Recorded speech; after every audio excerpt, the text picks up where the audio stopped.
सतगुरुदेव की जय। सर्वसंगत से प्रार्थना है, सत्संग प्रारंभ हो रहा है। कृपया सत्संग स्थल पर शांतिपूर्वक विराजमान होकर के श्रद्धा से सत्संग सुने। परमेश्वर की प्यारी आत्माओं से पुनर्निवेदन है, सत्संग प्रारंभ हो रहा है। कृपया सत्संग स्थल पर शांतिपूर्वक विराजमान होकर के श्रद्धा से सत्संग सुने। सत सही। संत रामपाल जी महाराज एक ऐसे महान संत जिन्होंने अपनी सतभक्ति, तत्व ज्ञान, करुणा और सेवा के बल पर समाज में नई मिसाल कायम की है। संत रामपाल जी महाराज की अगुवाई में उनके सभी सतलोक आश्रमों से समाज कल्याण के अद्भुत कार्यों ने समाज को सुनहरे भविष्य की एक नई उम्मीद दिखाई है। संत रामपाल जी महाराज से नाम दीक्षा लेने के बाद लाखों लोगों की लाइलाज बीमारियां जैसे कैंसर, एड्स आदि ठीक हुई। संत जी के ज्ञान से प्रेरित होकर उनके अनुयायियों ने लाखों यूनिट रक्तदान किया। संत जी ने लाखों बहन बेटियों का दहेज मुक्त विवाह करवाया।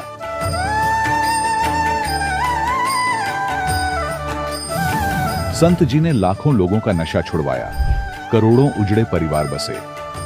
संत जी के आश्रमों में समागम के दौरान निःशुल्क नेत्र चिकित्सा, दंत चिकित्सा प्रदान की जाती है। संत रामपाल जी महाराज द्वारा समय समय पर पर्यावरण संरक्षण के उद्देश्य से बड़े स्तर पर वृक्षारोपण किया जाता है। संत जी ने जरूरतमंदों को तत्काल राहत पहुंचाने के लिए एम्बुलेंस सेवा शुरू की। संत जी अपने अनुयायियों को देहदान के लिए प्रेरित करते हैं, जिससे मानवता की सेवा और चिकित्सा क्षेत्र में सुधार हो सके। संत रामपाल जी महाराज के सभी आश्रमों में हर रोज निःशुल्क भंडारा आयोजित किया जाता है, जहां हर वर्ग, हर जाति और हर धर्म के लोग एक साथ बैठकर भोजन करते हैं।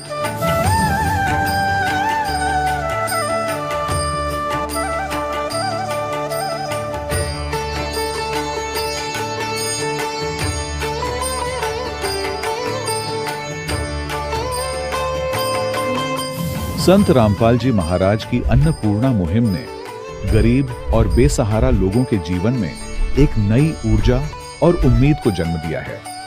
घर घर खाद्य सामग्री और जरूरी मदद पहुंचाकर संत रामपाल जी महाराज ने लोगों को दुख और मजबूरी से लड़ने की ताकत प्रदान की है।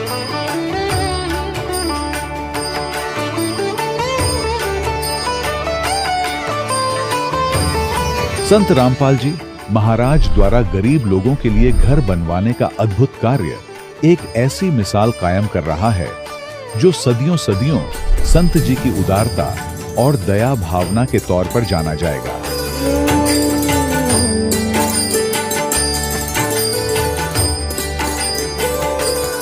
संत रामपाल जी महाराज के आश्रम में हजारों बुजुर्गों को सम्मान और प्यार के साथ जीवन जीने का अवसर मिलता है।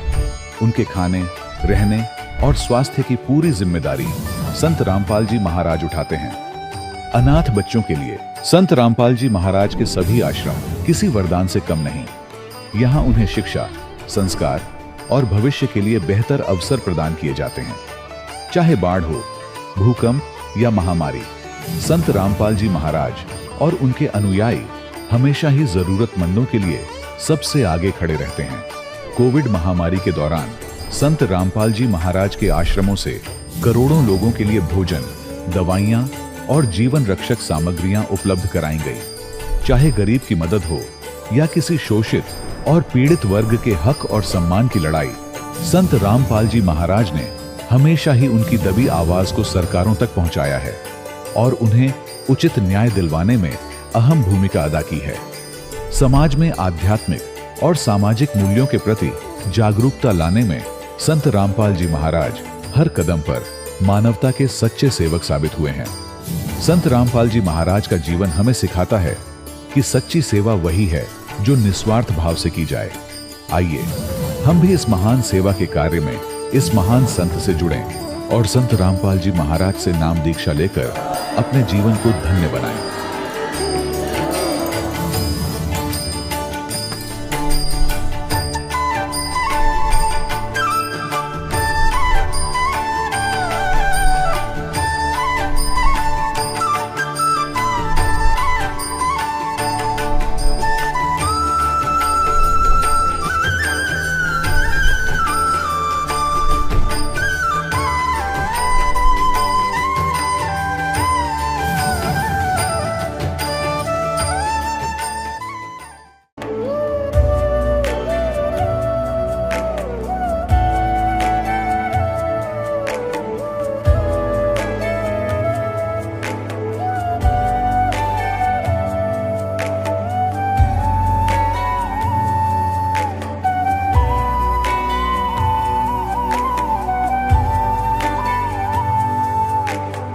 गीता 18 के श्लोक नंबर 62 में भगवान स्वयं कह रहे हैं कि अर्जुन उस परमेश्वर की शरण में जा जिसकी कृपा से परम शांति व शाश्वत स्थान अर्थात सतलोक को प्राप्त होगा। वो परमेश्वर कौन है, कहां है, कैसा है, जानने के लिए कृपया अवश्य सुनिए जगत गुरु तत्वदर्शी संत रामपाल जी महाराज के अमृत वचन। यूं तो हमारे देश में त्योहारों की एक लंबी फहरिस्त है और हर त्योहार के पीछे कोई न कोई कहानी, कोई न कोई मकसद जुड़ा होता है। लेकिन क्या आज उन मकसदों को भी जंग लग गया है? क्या त्योहार अब सिर्फ कैलेंडर पर लिखी एक तारीख बनकर रह गए हैं, जिनकी आत्मा कहीं खो गई है?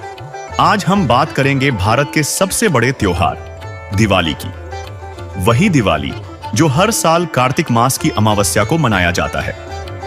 हम सब इस दिन सुख समृद्धि और रिद्धि सिद्धि के लिए माता लक्ष्मी और गणेश की पूजा करते हैं। पर सवाल यह है कि क्या यह समृद्धि अब सिर्फ बाजार के डिस्काउंट और EMI स्कीम्स तक सिमट कर रह गई है? जिस पर्व का मकसद भीतर का अंधकार मिटाना था, वो अब दिखावे और कान फाड़ देने वाली आतिशबाजी के धुएं में क्यों गुम हो गया है? और ये सिलसिला सिर्फ दिवाली पर नहीं रुकता। इसके ठीक बाद आने वाले गोवर्धन पूजा और भाई दूज जैसे पर्व तक जारी रहता है। तो आज के इस स्पेशल एपिसोड में हम इन्हीं त्योहारों की खोई हुई आत्मा को टटोलने की कोशिश करेंगे और इनसे जुड़े कुछ बुनियादी सवालों के जवाब ढूंढेंगे। तो चलिए शुरू करते हैं पहले सवाल से। सवाल 1, आखिर हम दिवाली मनाते क्यों हैं? कहने को तो हर त्योहार किसी न किसी धार्मिक कथा से जुड़ा होता है। एक कहानी जो हमें बताई जाती है, सुनाई जाती है, ताकि हम उसे समझ सकें। दिवाली की जड़ें त्रेता युग में भगवान राम के अवतार से जुड़ती हैं। किस्सा यह है कि नारद जी के एक श्राप के कारण भगवान विष्णु को मनुष्य रूप में जन्म लेना पड़ा, जो कि अयोध्या के राजा दशरथ के बेटे श्री रामचंद्र रूप में जन्मे। वही श्री राम जिन्हें विवाह के फौरन बाद 14 साल का वनवास झेलना पड़ा। वही वनवास जहां रावण ने माता सीता का हरण किया। और फिर वही कार्तिक मास की अमावस्या की रात जब रावण का अंत करके 14 साल का वनवास काटकर श्री राम अपनी पत्नी सीता के साथ अयोध्या लौटे। कहते हैं उस दिन अयोध्या वासियों ने घी के दिए जलाकर अमावस्या की रात को रोशन कर दिया था, जो कि एक राजा के लौटने की खुशी थी, अन्याय पर न्याय की जीत का उत्सव था। पर सवाल यह है कि उस उत्सव की आत्मा आज कहां है? उस घी के दिए की जगह ले ली है बारूद और कान फाड़ देने वाले शोर ने। हर साल हम इसी मौके पर करोड़ों अरबों का धुआं हवा में घोल देते हैं। वही वायु प्रदूषण जिसका रोना हम साल भर रोते हैं, दिवाली पर परंपरा का चोला ओढ़ लेता है। अस्पतालों में जले हुए बच्चों की लाइनें लगती हैं, कई अपनी आंखें गंवा देते हैं, न जाने कितने घरों में आग लग जाती है। 7 साल के बच्चे के हाथ में पटाखा फूट गया, जिससे उसके हाथ और आंख पर काफी गंभीर चोट आई। क्या हुआ, कैसे लगा?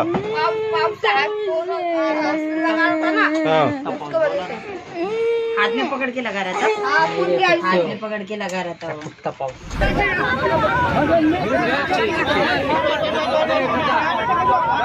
लगभग 1 घंटा हो गया। व्यवस्था जो है ना बहुत ही लचर पचर है, बिकॉज यहाँ पे जो है ना काफी ज्यादा। दिल्ली, पुणे, सागर, पटना, जालौन, सुपौल, किशनगंज, ये तमाम वो शहर हैं जहां दिवाली की रात कयामत की रात बनकर आई।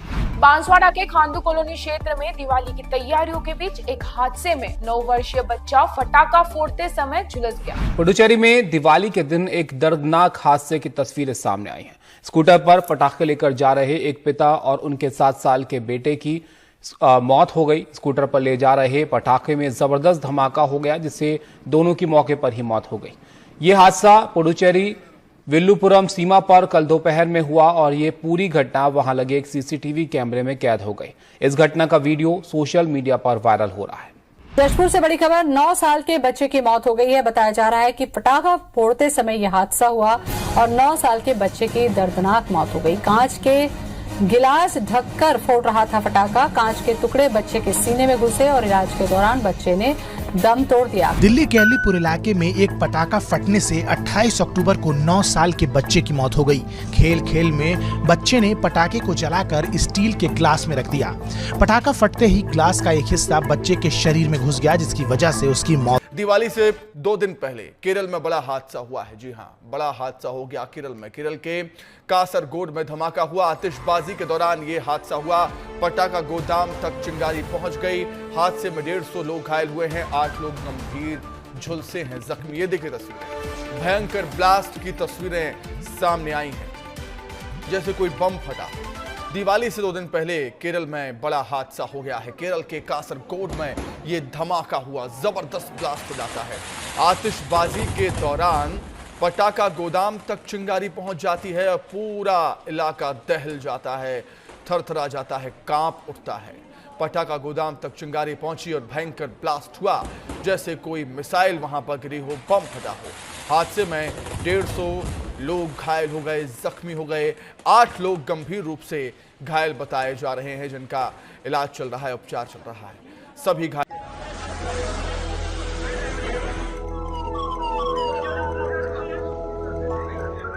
जैसलमेर में हुए बस हादसे ने एक परिवार की सारी खुशियां छीन ली। दिवाली की छुट्टी मनाने जा रहा परिवार इस हादसे में खत्म हो गया। मृतकों के शव इतनी पूरी तरह जल गए कि अब उनका डीएनए टेस्ट करना होगा। क्या है पूरी खबर, आइए जानते हैं विस्तार से। ये कहानी है महेंद्र मेघवाल, उनकी पत्नी और बच्चों की, जो दिवाली की छुट्टी मनाने घर जा रहे थे।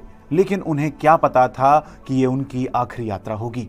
कितनी खुशी के साथ पत्नी पार्वती के साथ वो दिवाली की प्लानिंग कर रहे थे, पर उस मनहूस बस ने सबकी खुशियां छीन ली। जैसलमेर से महेंद्र अपने घर के लिए निकले थे। घर पर उनकी मां अपने पोते पोतियों का इंतजार कर रही थी, लेकिन तभी रास्ते में अनहोनी हो गई। इस अनहोनी ने कई परिवारों की खुशियां छीन ली। दिवाली का त्योहार सबके लिए मातम में बदल गया। दर्शकों, एक तरफ हम समृद्धि की देवी को बुला रहे हैं और दूसरी तरफ अपनी ही हवा, अपनी ही सेहत और अपनी ही संपत्ति को आग लगा रहे हैं। यह कैसा त्योहार मनाना हुआ? संत रामपाल जी महाराज अपने सत्संगों में बताते हैं कि ऋग्वेद में साफ साफ ज्योति यज्ञ यानी देशी घी का दीपक जलाने से होने वाले हवन और उससे आत्मा की शुद्धि की बात की गई है। ऋग्वेद मंडल 9 सूक्त 86 मंत्र 10 में लिखा है कि परमात्मा अपने मूल स्थान में भिन्न भिन्न स्थानों पर भिन्न भिन्न रूप बनाकर विराजमान है। वह सर्व जीवों व देवताओं का उत्पत्ति करता है। उस परमेश्वर से लाभ प्राप्ति के लिए धार्मिक अनुष्ठानों को करना चाहिए। उनमें से एक ज्योति यज्ञ भी है, जिससे परमात्मा साधक को इस लोक का भी सुख देता है तथा परलोक प्राप्ति अर्थात पूर्ण मोक्ष रूपी अनमोल रत्न भी प्राप्त कराता है। तो क्या यह साफ नहीं है? हमारी दिवाली को दिखावे और बाजारवाद का कीड़ा खोखला कर रहा है। शास्त्रों में बताई गई असल दिवाली कहीं गुम हो गई है और उसकी जगह ले ली है इस बिगड़े हुए जानलेवा स्वरूप ने। लेकिन कहानी सिर्फ यहीं खत्म नहीं होती। अगर आपको लगता है कि इस त्योहार का खोखलापन सिर्फ आज के द्वार की देन है, तो आप गलत हैं। सच तो इससे भी ज्यादा कड़वा है। एक ऐसा सच जिसे बड़ी चालाकी से हमारी परंपरा की बहसों से गायब कर दिया गया है। तो हमारा दूसरा सवाल है, सवाल 2। क्या आप जानते हैं कि अयोध्या वासियों ने खुद ही 2 साल बाद दिवाली मनानी क्यों बंद कर दी थी? जी हां, आपने सही सुना। संत रामपाल जी महाराज बताते हैं कि इतिहास की परतों में यह सच दबा हुआ है कि जिस दिवाली को आज हम सबसे बड़ा त्योहार मानकर मनाते हैं, उसे खुद अयोध्या में सिर्फ 2 बार मनाया गया। क्यों? क्योंकि 2 साल बाद ही एक धोबी के ताने पर उसी श्री राम ने अपनी गर्भवती पत्नी माता सीता को घर से निकाल दिया था। इस घटना ने अयोध्या को इतना झकझोर दिया कि उन्होंने उस दिन के बाद दिए जलाना ही बंद कर दिया। सोचिए प्रजा के मन में क्या बीती होगी कि जिस महारानी की वापसी पर हमने जश्न मनाया, आज वही अन्याय का शिकार हो रही है। जिस देवी के लिए रावण का साम्राज्य मिटा दिया गया, उसे फिर से वन वन भटकने के लिए छोड़ दिया गया। दिए तो खुशी का प्रतीक थे, पर जब राजा और रानी ही अलग हो गए, जब न्याय पर ही सवाल उठ गया, तो वो खुशी कहां बची? न राजा के लिए न प्रजा के लिए। और उसी दिन से दिवाली का पर्व बंद हो गया था। आज सदियों बाद जो हम कर रहे हैं, वो बस उन शुरुआती 2 सालों की एक अंधी नकल है। और सबसे बड़ी बात तो यह है कि हमारे पवित्र शास्त्रों में ऐसे किसी भी त्योहार का कोई प्रमाण नहीं है। फिर भी हम इसे मना रहे हैं। यह एक और उदाहरण है कि कैसे हम बिना सोचे समझे, बिना सवाल किए बस लकीर पीट रहे हैं। और ऐसे मनमाने त्योहारों से लोगों को कोई आत्मिक लाभ नहीं हो सकता, क्योंकि गीता अध्याय 16 श्लोक 23 स्पष्ट करता है कि शास्त्र विरुद्ध क्रियाओं से कोई सुख की प्राप्ति नहीं होती। इसी विषय में अब सुनिए संत रामपाल जी महाराज का सत्संग। जैसे त्योहार आते हैं, कोई बात हुई, वो व्रत के खर्चे, ये त्योहार मनाते हैं दिवाली का, दीपावली, ये किस लिए मनाते हैं कि भगवान श्री राम सीता जी को लेकर घर लौटे थे। और फिर चलो पहले तो देसी घी के दीप जलाए जाते थे, हवन हो जाता था, वो भी बढ़िया बात थी। लेकिन एक दिन हवन कर देने से बात नहीं बनती। अपना रोज लगावे घी की दीप है, रोज हवन करे वो। और जब सीता जी को घर से निकाला, फिर भी मनाओ तुम उसने, फिर भी दिवाली मना रहे हो। सीता तो घर से निकाल दी गई थी जिसके आने की खुशी में, और वो दीप जलाए गए थे, और फिर वो निकाल दी करते। वो तो दुखी हुई, वहाँ जंगल में टाइम पास करा बेचारी ने सह परिवार। और श्री राम घर पे, परिवार उसका जंगल में, चाहे राजा के कुछ भी बना रहो, एक छोटे से नगर का राजा, अयोध्या का राजा था, चाहे राष्ट्रपति बने जाए पूरी पृथ्वी का, जिसका परिवार कहीं रहा कहीं वो जीव सुखी हो सकता है, और फिर भी दिवाली मनावें और दीप जलावें। तो इस तरह की जो क्रियाएं हैं ये परंपरा है, सूझबूझ का कार्य नहीं है। फिर बम छोड़ते हैं त्योहार के दिन, तरह कितना प्रदूषण फैलाते हैं, आग लग जाती है। तो यह परंपरा बनाई तो बच्चे आकर्षित हुए, इसको समाप्त करेंगे धीरे धीरे। और क्या की खुशी, एक भगत कह रहा था, बोला जी नाम लेने के बाद ज्ञान हुआ हमें, और पहली बार त्योहार मनाया हमने अपना। हमने 10 वर्ष हो गए ना दिवाली मना ली, ना तीज त्योहार मनाए, और ना होली मनाई। कारण क्या रहा कि हमारा परिवार है, 5-6 भाई हैं, मेरे दादा है, उसमें किसी का कोई मृत्यु हो जाती है, कभी हमारे घर में हो जाती है। पिछली बार मेरी बहन विधवा होगी, सारा 1 साल तो फिर मनाना ही नहीं कुछ भी, 1 वर्ष पूरा नहीं हुआ इतना दूसरी घटना घट लेती है। और 10 वर्ष हो गया हमने कोई त्योहार मना के नहीं देखा। फिर कहाँ गई वो दीपावली। और परमात्मा कहते हैं इसे गंदे लोक में, जैसे नानक साहब जी से कहा था कि आप यहाँ खुशी नज़र नहीं आते, मायूस बने रहते हो। तब नानक साहब जी ने कहा था, ना जाने काल की कर डारे, किसी भी ढल जा पासावे, अर्जी नाते सरते मौत खुड़क दी, उन्होंने के डांसावे। दिवाली के उपलक्ष्य में माता लक्ष्मी जी की भी पूजा की जाती है। यानी दीपावली का जो त्योहार मनाया जाता है उसमें विशेष तो लक्ष्मी जी की ही पूजा होती है, और बाकी तो राम का दिखावा होता है एक दीपक लगाकर। दर्शकों, श्री रामचंद्र जी श्री विष्णु जी ही थे, और माता सीता जी स्वयं माता लक्ष्मी जी ही थीं। जब श्री राम जी व माता सीता जी वनवास से वापस अयोध्या आए थे, तब उनके आने की खुशी में घर घर में घी के दीप जलाकर खुशी मनाई गई थी। दर्शकों, 2 वर्ष बाद किसी कारण से माता सीता जी यानी माता लक्ष्मी जी को घर से बाहर भगवान श्री रामचंद्र जी यानी श्री विष्णु जी ने निकाल दिया। उसने वन में कष्टमय जीवन जिया। माता सीता जी ने आजीवन कष्ट उठाए। उसके बाद अयोध्या नगरी में मातम छा गया था। दीपावली नहीं मनाई गई। विचार करो, दिवाली के दिन लक्ष्मी जी की पूजा की जाती है, क्या उसके वन में जाने की खुशी में मनाई जा रही है? कुछ तो विवेक से काम लो।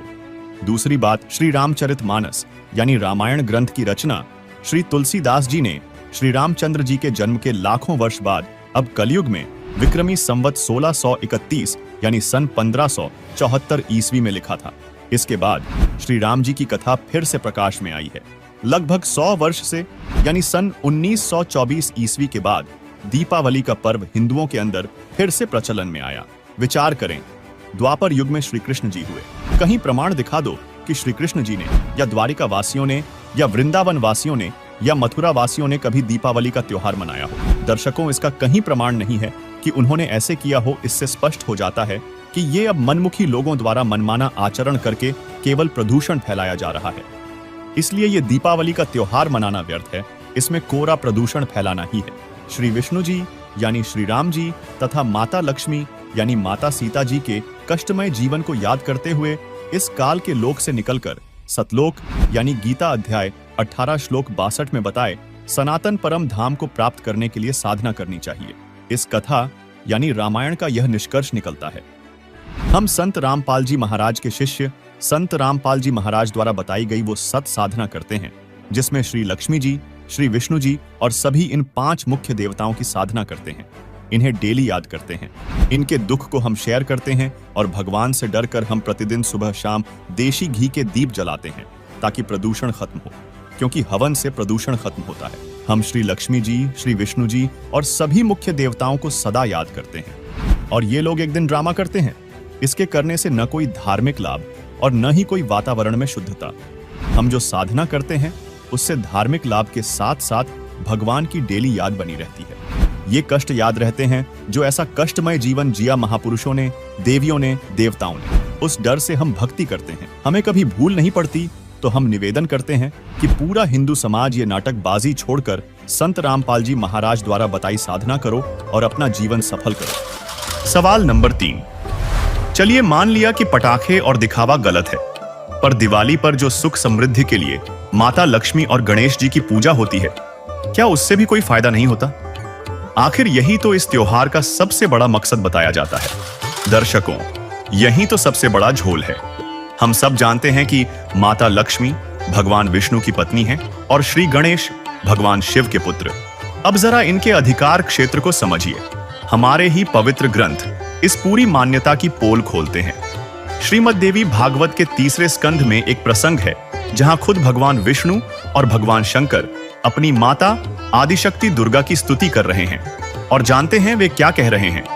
वे स्वीकार कर रहे हैं कि वे भी कर्म के विधान में बंधे हैं और किसी की किस्मत से ज्यादा उसे कुछ नहीं दे सकते। श्रीमद् देवी भागवत 3 स्कंद।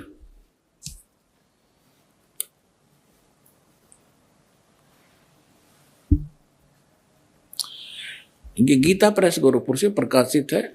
ये देखिएगा, इसके ये सचित्र मोटा टाइप, केवल हिंदी, संपादक हनुमान प्रसाद पोदार, चिमनलाल गोस्वामी। और ये यहां से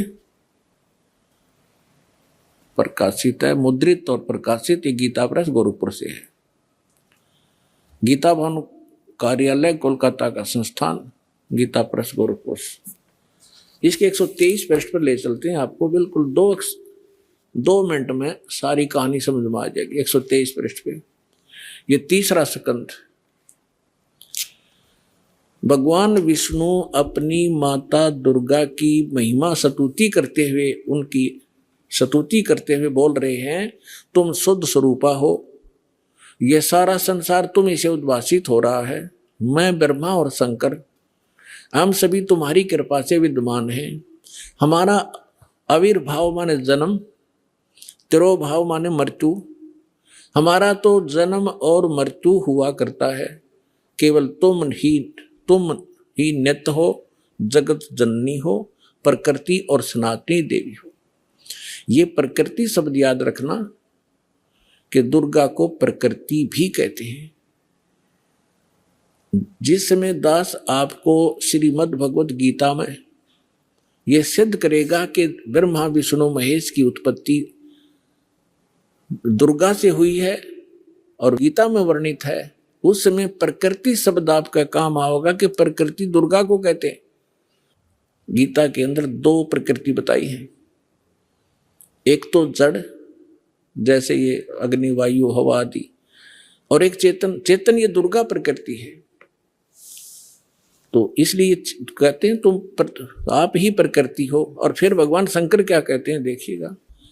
भगवान शंकर बोले, देवी यदि महाभाग विष्णु तुम्ही से प्रकट हुए हैं, उनके बाद उत्पन्न होने वाले ब्रह्मा भी तुम्हारे बालक हुए, फिर मैं तमोगुणी लीला करने वाला,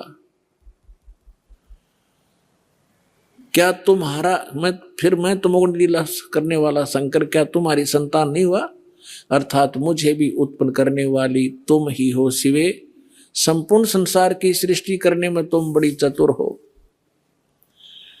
इस संसार की सृष्टि, स्थिति और संहार में तुम्हारे गुण सदा समर्थ हैं। उन्हीं तीनों गुणों से उत्पन्न हम ब्रह्मा विष्णु एवं शंकर नियमानुसार कार्य में तत्पर रहते हैं।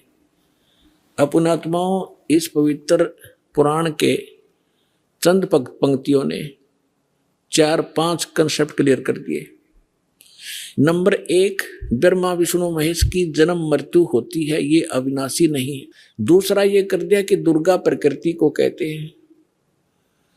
तीसरा ये हो गया कि प्रकृति दुर्गा इनकी माँ है। और चौथा ये हो गया कि रजगुण ब्रह्मा है, सतगुण विष्णु, तमगुण शिव जी।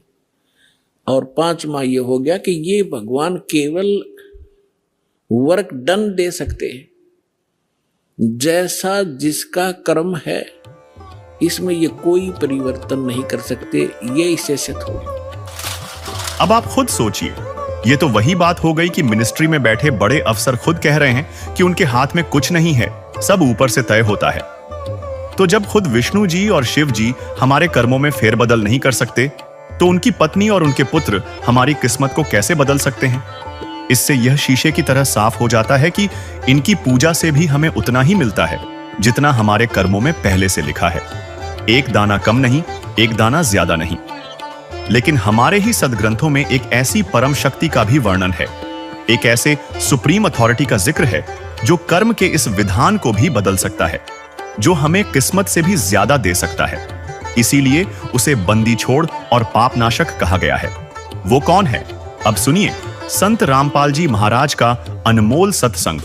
तो हमने अभी तक न तो सत्यनारायण का ज्ञान था और न ही सतलोक का।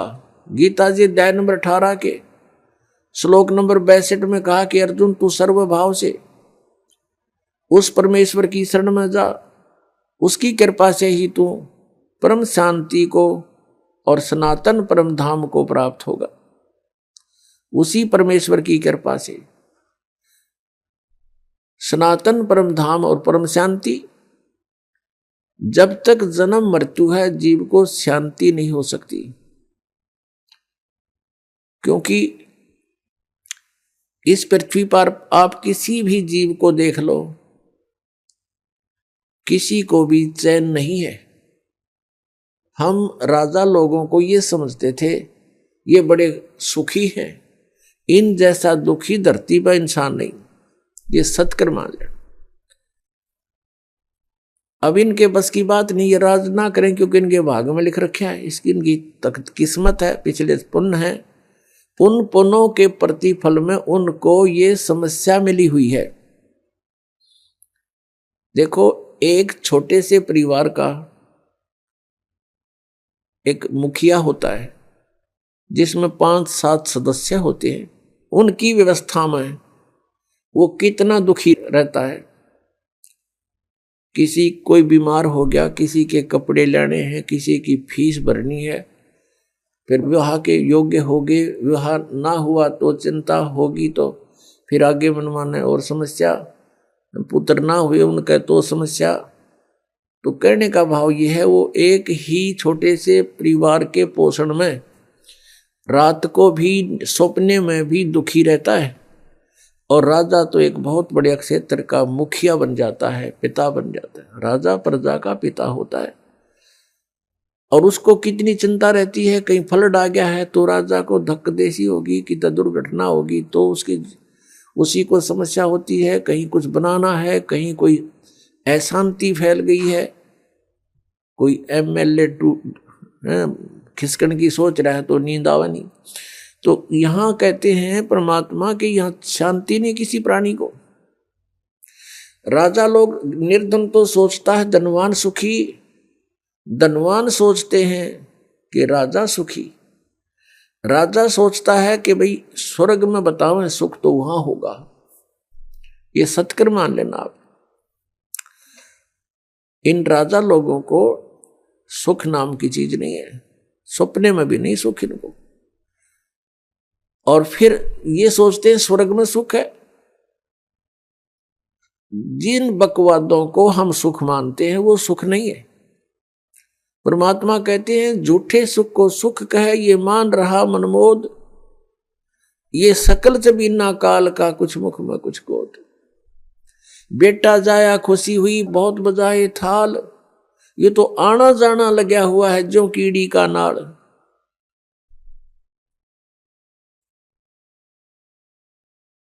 अब राजा सोचते हैं कि स्वर्ग में सुख होगा, अब स्वर्ग के देवता जो उनकी दुर्गति, उनके इतिहास पढ़कर देखो पुराणों में, कभी असुर और देवताओं का और सुरों का युद्ध हो गया, राक्षसों का, कभी देवता हार गए, कभी असुर हार गए।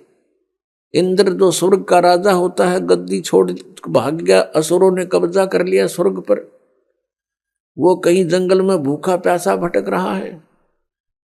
और इंद्र सोचता है कि ब्रह्मा विष्णु महेश सुखी होंगे। ये तीन लोग के एक एक विभागीय मंत्री हैं। अब ये ब्रह्मा विष्णु महेश कितने सुखी हैं। श्री विष्णु जी के अवतार श्री कृष्ण जी, श्री रामचंद्र जी, श्री रामचंद्र के रूप में राजा दशरथ के घर जन्म जब श्री विष्णु जी का हुआ, युवा हुए, युवा होते विवाह हुआ, विवाह होते ही वनवास हुआ, वनवास से सीता का हरण हुआ, यानी उसकी पत्नी का रावण उठा ले गया, और फिर रावण के साथ युद्ध हुआ। पुण्यात्माओं, करोड़ों व्यक्ति मारे गए वहां पर। तब सीता की वापसी हुई। वापसी आने पर बड़ी खुशी बनाई, नगरी में दीप जलाए गए घी के। सीता के वापस, श्री राम के वापस आने पर, सीता लौटा लाने पर, और कुछ दिनों के बाद सीता जी का निष्कासन कर दिया श्री रामचंद्र जी ने स्वयं ही।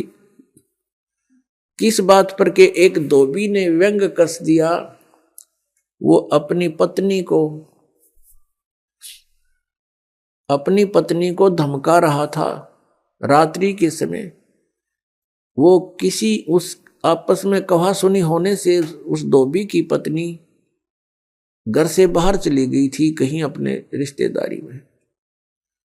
फिर वो वापस लेकर आया तो उसको धमका रहा था कि मैं तुझे घर नहीं रखूंगा, तू 3 दिन कहाँ रही, मैं दशरथ के पुत्र जैसा नहीं हूं जो वहां पर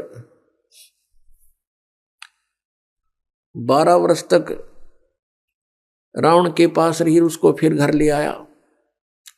उधर से श्री रामचंद्र जी राजा थे अयोध्या के। पहले राजा लोग अपनी प्रजा के दुख सुखों को स्वयं ही जाना करते थे, रात्रि के अंदर वेश बदल कर घूमा करते थे। ये बात जब देखा कि किस घर में क्या आवाज आ रही है, वहां खड़ा होकर सुना, तब उसने सुनने को मिला कि मैं उस राजा दशरथ के पुत्र रामचंद्र जैसा नहीं हूं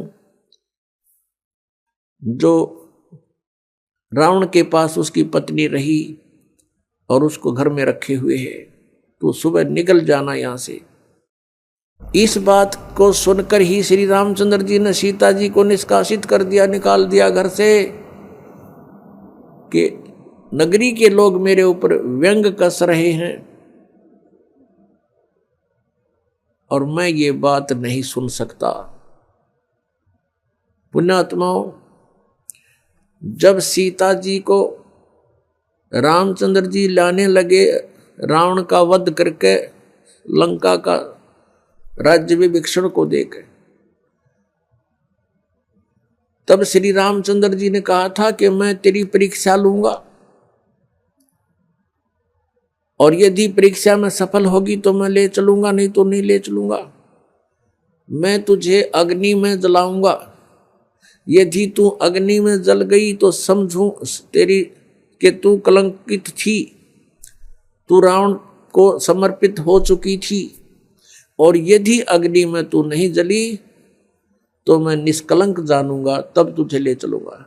ऐसा ही किया गया, सीता को अग्नि में बैठा दिया और हजारों की संख्या में दर्शक थे। सीता जी नहीं जली और सब ने कहा कि भगवान निष्कलंक है, माई निष्कलंक है, और इतनी कठोर परीक्षा लेकर के वापस अपने घर लाया था। और फिर एक व्यक्ति के कहने से श्री रामचंद्र जी ने उसको निकाल दिया, अपनी पत्नी को। तो कहाँ गई वो उसका अपना जजमेंट? तो ऐसे ये राजा के योग्य भी नहीं थे ये लोग, और हम इनको भगवान मान रहे थे। एक गर्भवती औरत को अपनी को घर से बाहर निकाल देता है, कहीं मरो कहीं जाओ, कोई बात थी या? फिर परीक्षा लेने की क्या जरूरत थी? और क्यों इतनी दुनिया मरवाई, फिर छोड़ देता रहे, रावण के पास ही रहती हो। पुण्यात्माओं, यहाँ का राजा काल भगवान है और ये नहीं चाहता कि यहाँ के प्राणियों को परमात्मा का पता लग जाए, जिस कारण से इसने इनको भगवान सिद्ध करवा रखा था अपने नकली दूतों के माध्यम से। और फिर क्या होता है लास्ट में, श्री रामचंद्र जी ने अश्वमेघ यज्ञ घोड़ा छोड़ दिया कि पूरी पृथ्वी पर शासन प्राप्त करने के लिए कि इस घोड़े को जो पकड़ेगा वो युद्ध करे मेरे साथ। वो घोड़ा उन्हीं के पुत्रों ने, जो सीता जी ने बाहर जाके जन्म दिया था ऋषि वाल्मीकि की कुटिया में, एक पुत्र गर्भ में था, दूसरा फिर वाल्मीकि जी की मिसअंडरस्टैंडिंग के कारण एक घास से, यानी कुसा से, या घास होती है डाब, इससे एक लड़का बनाया था। ये अलग कहानी है, फिर बताएंगे। तो लव और कुश नाम से प्रसिद्ध हुए। लव तो सीता के गर्भ से जन्म हुआ था और कुश को वाल्मीकि जी ने अपनी भक्ति शक्ति से उसको बनाया था। लव और कुश युवा थे, उन्होंने वो श्री रामचंद्र जी का घोड़ा पकड़ लिया। फिर उनका पिता पुत्रों का युद्ध हुआ तो दोनों ने छक्के छुड़ा दिए राम के, और सीता जी फिर भी उनके हाथ नहीं आई और वो पृथ्वी के अंदर समा गई। और श्री रामचंद्र जी ने आकर के सरयू नदी के अंदर, अयोध्या के साथ से बह रही एक सरयू दरिया, उसमें जल समाधि ले ली इसी दुख में। अब श्री कृष्ण जी का इतिहास देख लो। श्री विष्णु जी अवतार श्री कृष्ण जी, श्री राम वाली, श्री रामचंद्र जी के जीवन वाला भोग भोग के वो प्राणी श्री कृष्ण रूप में फिर जन्म हुआ।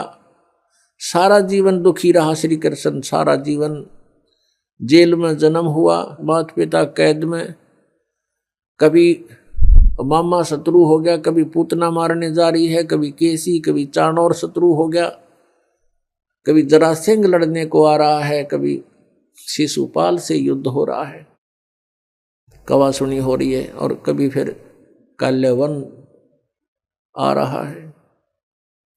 इस दुख में श्री कृष्ण जी ने मथुरा का त्याग कर दिया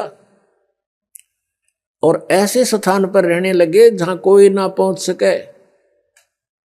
समझदार व्यक्ति यही सोचते हैं, राड से बाढ़ अच्छी होती है, झगड़े से बचाव अच्छा होता है। श्री कृष्ण जी उन सबको भी मार सकते थे, क्योंकि वो त्रिलोक के में एक विभागीय मंत्री है, एक विशेष शक्ति होती है प्राणी में, वो उनके अंदर शक्ति थी।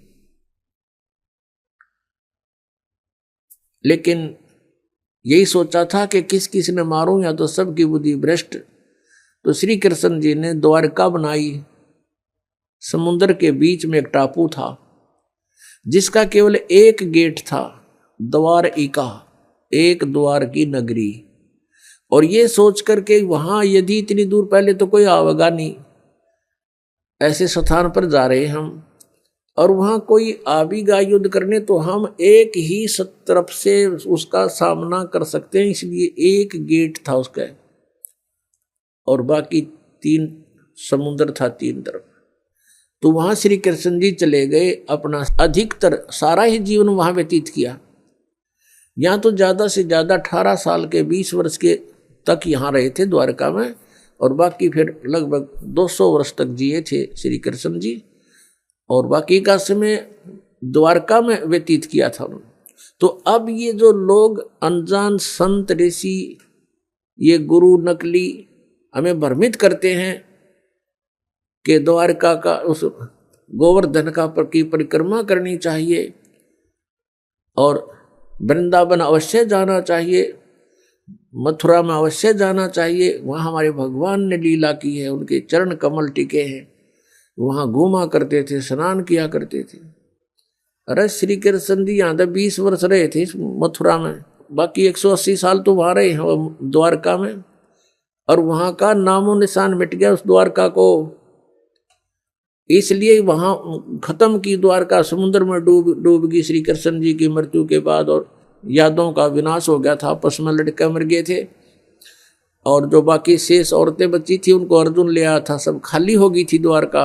उसके बाद वो समुद्र ने डबो दी थी, अंदर चली गई। कारण यही था कि भगवान ने सोचा कि यहाँ आएंगे फिर ये धक्के खान द्वारका में इतनी दूर, इसलिए उसका नामो निशान मिटवा दिया था। अगर आज द्वारका होती तो ये नकली कहते द्वारका में भगवान रहे थे, वहाँ जाया करो, वहाँ बहुत पुण्य होता है। उस द्वारका में तो सत्यानाश होया था, सारे यादव कटका मर गए थे वहाँ पर। आज भी जाते हैं वहाँ बहुत से श्रद्धालु। तो कहने का भाव यह है कि जब तक आत्म ज्ञान बिना नर भटके, इस तत्व ज्ञान बिना नर भटके, कदे मथुरा कदे काशी।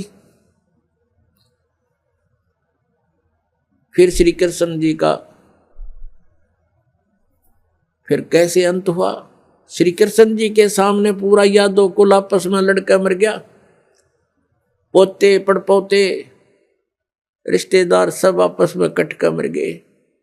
और वो सारा सांग देख कर, वो सारा अनर्थ देख कर जब श्री कृष्ण जी की मृत्यु हुई, एक परिवार के सामने एक आधे की मृत्यु हो जाती है, उसका कलेजा फट जाता है, रो रो के पागल हो जाता है इंसान।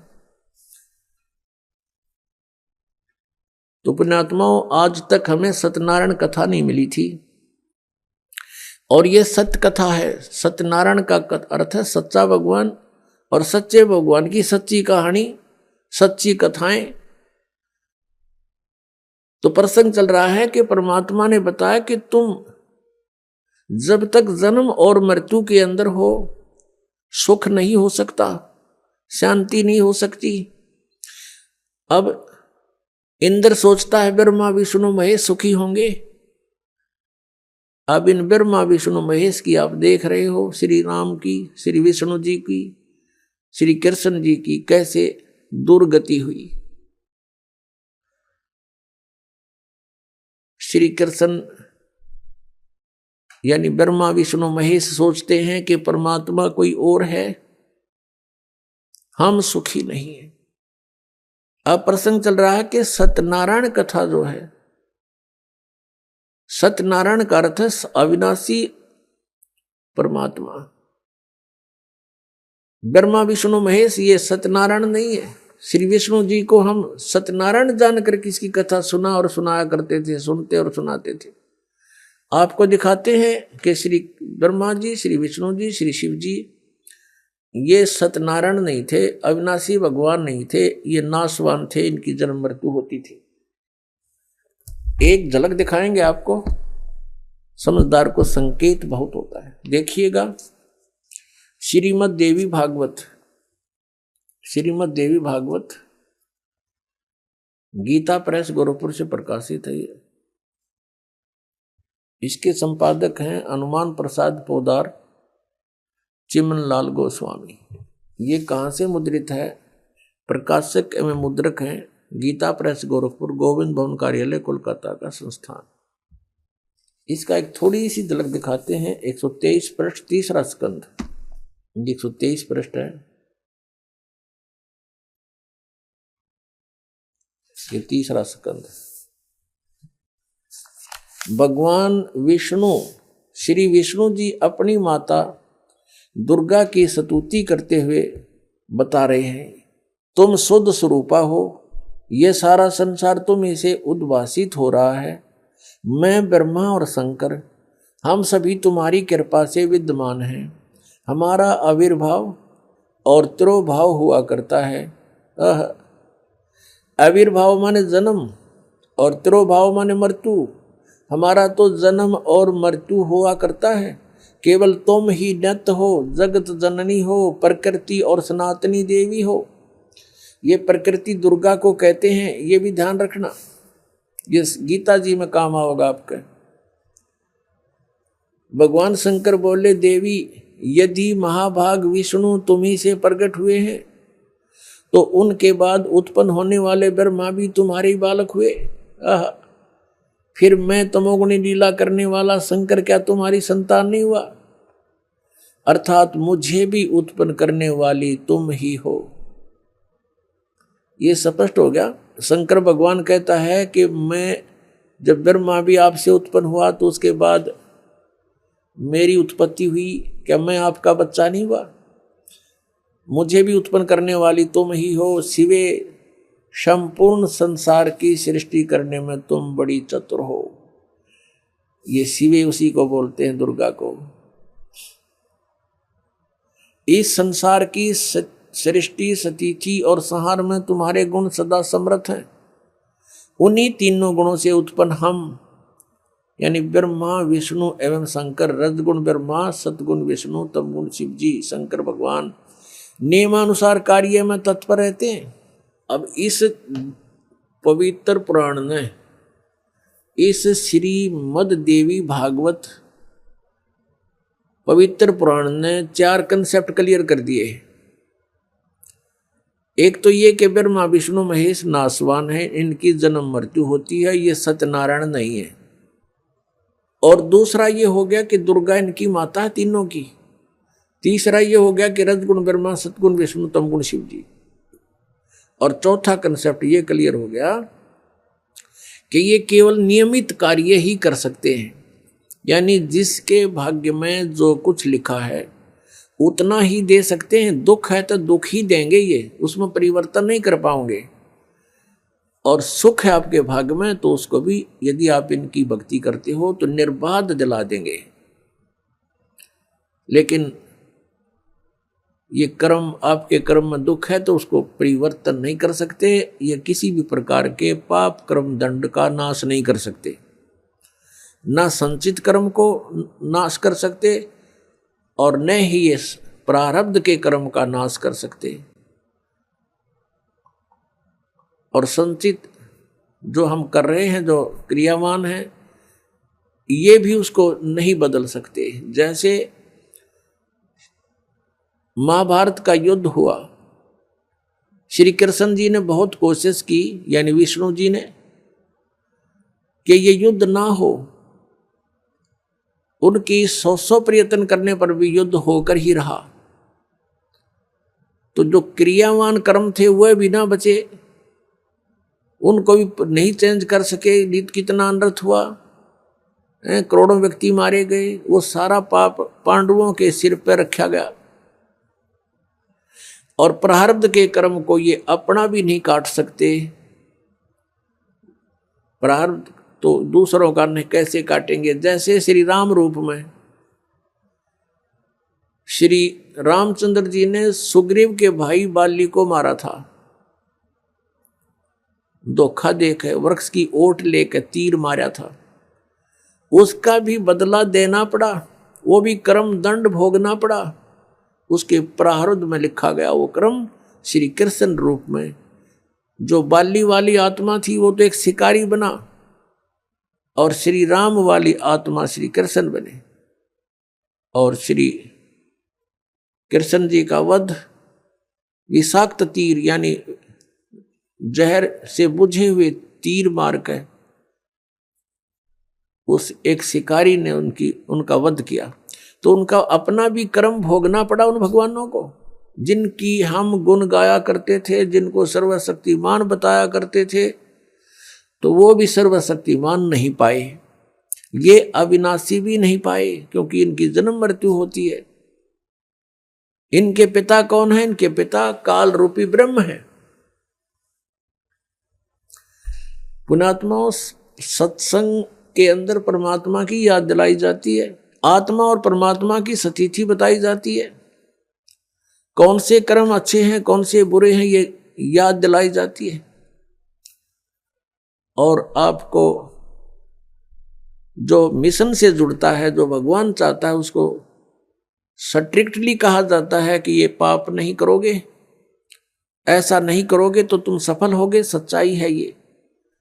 तो फिर वो आपके क्रियावान कर्म भी बदलवा दिए जाते हैं। जैसे कोई शराब पीता है, कोई चोरी करता है, कोई मिलावट करता है, कोई जारी करता है, कोई और बकवाद करता है, वो सब छुटवाई जाती है। वो क्रियावान कर्मों को भी चेंज कर दिया जाता है। प्रारब्ध के अंदर आपकी किस्मत में कोई जबरदस्त दुख है, उसको भी परमात्मा हल्का करके नाश कर देते हैं।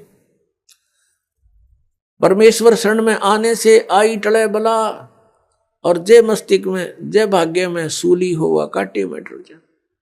यदि आपके भाग्य में कहीं मृत्यु दंड लिखा हो, कहते कांटा लाग के, मनमाने ठोकर लाग के, अंगूठा फूट के जीवन बच जा, इतना हल्का करके परमात्मा वो कबीर परमेश्वर आपके प्रारब्ध में लिखे हुए पाप कर्म का विनाश कर देते हैं, और संचित जो कर्म आपके वहां रखे हैं डिपॉजिट, उसका भी नाश कर देते हैं।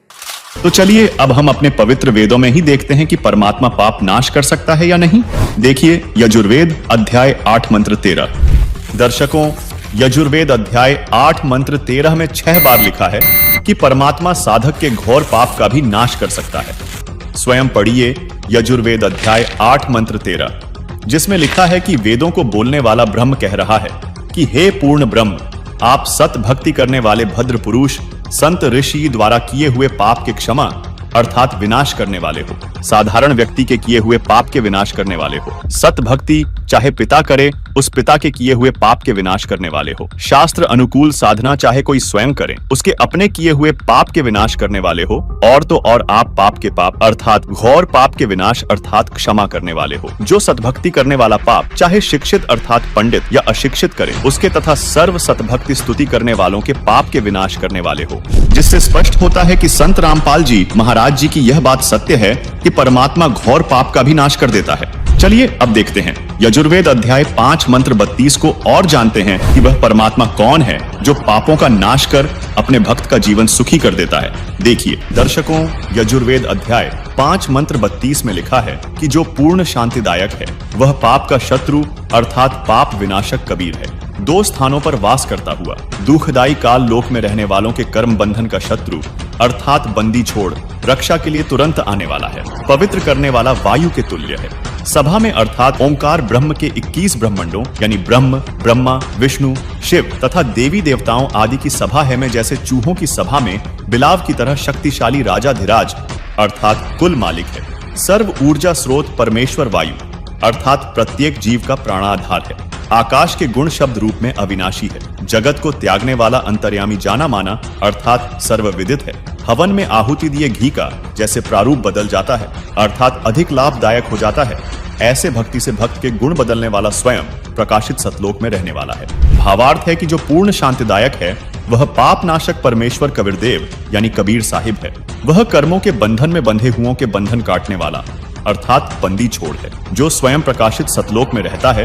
यजुर्वेद के उपरोक्त मंत्र से सिद्ध होता है कि वास्तव में कबीर परमात्मा घोर पाप का भी नाश कर देता, जिससे हम सुखी होकर भक्ति कर सकते हैं। और इससे यह भी स्पष्ट होता है कि संत रामपाल जी महाराज द्वारा बताया जा रहा ज्ञान सत्य है। तो चलिए अब जानते हैं कि हमारे पाप कर्म कैसे समाप्त होंगे। दर्शकों, हम सभी जानते हैं तथा हमारे ये नकली धर्मगुरु व कथावाचक भी बताते हैं कि इस लोक यानी काल ब्रह्म के 21 ब्रह्मांडों का अटल विधान है कि जब तक हमारे संचित पाप कर्म समाप्त नहीं हो जाते तब तक प्राणी को अपने प्रत्येक कर्म का दंड स्वर्ग नरक तथा 84 लाख योनियों में भोगना पड़ता है। यानी जो व्यक्ति जैसा कर्म करेगा वैसा फल भोगना पड़ेगा।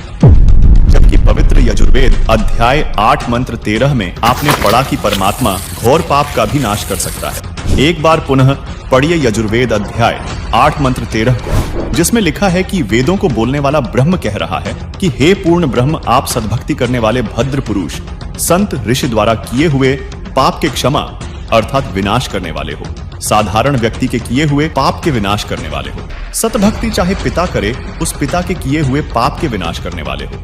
शास्त्र अनुकूल साधना चाहे कोई स्वयं करे, उसके अपने किए हुए पाप के विनाश करने वाले हो। और तो और आप पाप के पाप अर्थात घोर पाप के विनाश अर्थात क्षमा करने वाले हो। जो सतभक्ति करने वाला पाप चाहे शिक्षित अर्थात पंडित या अशिक्षित करे, उसके तथा सर्व सतभक्ति स्तुति करने वालों के पाप के विनाश करने वाले हो। दर्शकों, यजुर्वेद 8 मंत्र 13 का कुछ स्वार्थी व नकली व्यक्ति यह भावार्थ लगा सकते हैं कि पाप करते रहो, बाद में परमात्मा आपके सर्व पापों का नाश कर देगा। तो इस विषय में संत गरीबदास जी ने अपने सामने धर्मराज व कबीर परमात्मा के मध्य हुई वार्ता में बताया है। सुनिए। यहाँ क्या बता रहे हैं कि परमात्मा जब ऊपर लेकर गए गरीबदास जी को, तो परमेश्वर के शरीर से वहां जब उसने देखा ऐसी चमक थी और धर्मराज अपने सिंहासन पर विराजमान था, न्यायाधीश परमात्मा वहां प्रवेश किया, एकदम वो कुर्सी छोड़ कर खड़ा हो गया, सिंहासन छोड़कर, और ऐसे जैसे एक उच्च अधिकारी के सामने बहुत निम्न सत्र का अधिकारी करबद्ध होकर के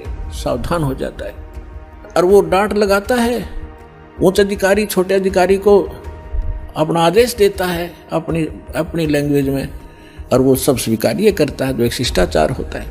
तो क्या कहते हैं, धर्मराज दरबार में देई कबीर तलाक, मेरे भूले चूके हंस को तू पकड़िए मत कजाक। है जिस धर्मराज के सामने ब्रह्मा विष्णु महेश की हिम्मत नहीं जाके को अपशब्द बोल दे, ये तो आप यहीं देख लो, अपने चीफ जस्टिस के सामने प्रधानमंत्री की हिम्मत नहीं उसको जाके कुछ, वहाँ प्रधानमंत्री के सामने भी सिंहासन नहीं छोड़ेगा चीफ जस्टिस। हाँ, राष्ट्रपति जब जाएगा उसने पद छोड़ना पड़ेगा राष्ट्रपति के लिए, हमारे राष्ट्रपति इतने सर्वमान्य होते। इसी प्रकार जब धर्मराज ने देखा कि राष्ट्रपति आगे यानी पूरी विश्व के मालिक एकदम कुर्सी छोड़कर खड़े हो गए, परमात्मा क्या कहने लगे, धर्मराज दरबार में देई कबीर तलाक, मेरे भूले चूके हंस को तू पकड़िए मत कजाक, कि मेरा हंस और गलती से नाम भी त्याग दिया हो, गलती से ना जान रहा हो, जानबूझ कर बकवाद करे, उसका तो माफी है नहीं, और किसी कारण से भी आपने नाम ले रखा है और आपका ना जान रहा, फिर छोड़ छाड़ गए कुछ दिन, तो जब आपकी मृत्यु होगी तो परमात्मा कहते हैं आपको वहाँ ले जाया जाएगा धर्मराज के पास। तो क्या कहते हैं, आपने जो 2-4 साल भक्ति कर ली, 2-4 वर्ष संत दास के यथार्थ नाम की, तो इन सभी मंत्रों का जो जाप आप कर रहे हो शरीर के अंदर, ब्रह्मा जी, विष्णु जी, शिव जी, गणेश जी, दुर्गा जी का, इनकी बहुत सी भक्ति संग्रहित हो जाती है, क्योंकि ये बहुत गजब का मंत्र है। इसके आधार से फिर आपको कोई किसी को विष्णु जी के लोक में कुछ दिन जाना पड़ेगा, वहाँ पर पुण्य खत्म करोगे, फिर वहाँ से पुण्य खत्म होते ही आपको ब्रह्मा जी के लोक में भेज देंगे, वहाँ देवता बन करोगे, फिर विष्णु जी के लोक में, फिर शिव जी के लोक में, अपनी सारी पूंजी नाश करके और फिर नरक लोक में। अब परमात्मा कहते हैं, तो वहाँ जब धर्मदास जी को परमात्मा धर्मराज के दरबार में धमका रहे थे कि मेरे भूले चूके हंस को भी तो पकड़िए मत कजाक, खबरदार मेरे हंस को तूने, जिसने न्यू कह दिया कि मैं कबीर साहब का उपदेश ले रखा था, तो आपको पता ही होगा वो कौन सा नाम जाप कर रहा है, उसकी भक्ति से पता लग जाएगा, तो उसको पकड़ना नहीं।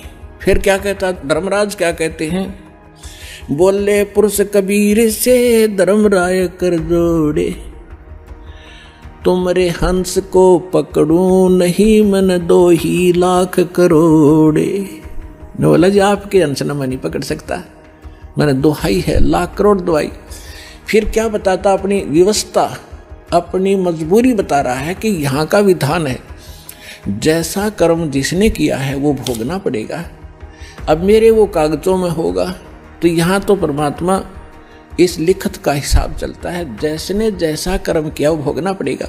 आपकी शरण माने से पहले उस प्राणी ने जो आपसे बिछुड़ गया, उसके पाप भी होंगे पुण्य भी होंगे, तो मुझे तो दोनों का ही दंड देना पड़ेगा।